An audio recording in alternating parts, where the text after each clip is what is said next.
در این مانیتور تعدادی خوانندگان سامانه آزیا پلوس نمایش داده می شود.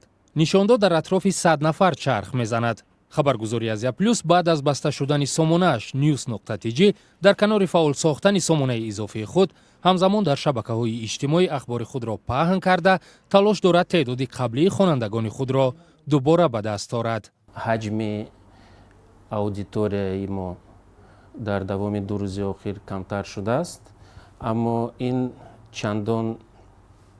чандон муҳим нест ҳоло, чун дар давоми 1 соли охир мо кори худро дар шабакаҳои иҷтимоӣ хеле фаъол кардем ва имрӯз мо дар Facebook 50 000 хонанда дорем, дар Instagram 22 000 хонанда дорем, дар Telegram канал тақрибан 10 000 хонанда дорем. مسئولان این خبرگزاری میگویند که اقدام بستن سامانه از سوی نفری گرفته شده است که بر ضد حکومت و ملت تاجیک فعالیت میبرد. فکر نمیکنم که این فشاری که ما امروز میبینیم این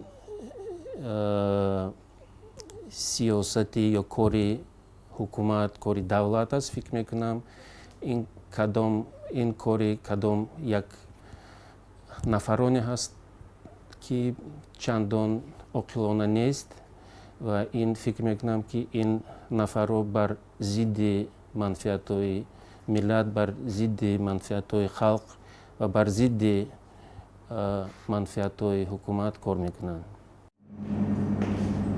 سامانه خبرگزاری آزیا پلوس از روز 19 آگوست باز پر دستنورس است. خوانندگان این خبرگزاری شکایت میکنند که حتی با واسطه VPN یا فیلتر شکنها نمیتوانند به سامانه وارد گردند. علام‌آور است، لیکن خیلی اینجا نمیدونم مشکلات تکنیکی هست چی هست. اگر یگان سامانه یا خبرگزاری باشد که آزیا پلوس را عوض کرده تواند، اما علام‌آور نبود. امروز در تاجیکستان نیست. من اطمینان دارم، این فکر شخصی من است. یگان خبرگزاری یا سامانه صرف داخلی است که آزیا پلوس را عوض کرده نمیتواند برای خوانندگان.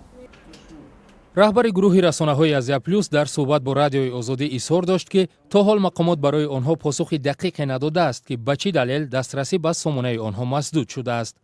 در خدمات علاقه تاجیکستان به رادیوی آزادی گفتند به قضیه دستنورس شدن سامانه خبرگزاری آزیا پلوس این ساختار دست ندارد. آخر ماه ایول سال جاری روسکومنادزور خدمات ناظر عرصه مخابرات در روسیه دسترسی به سامانه آژانسی اطلاعاتی آزیا پلوس را در قلمرو این کشور مسدود کرد.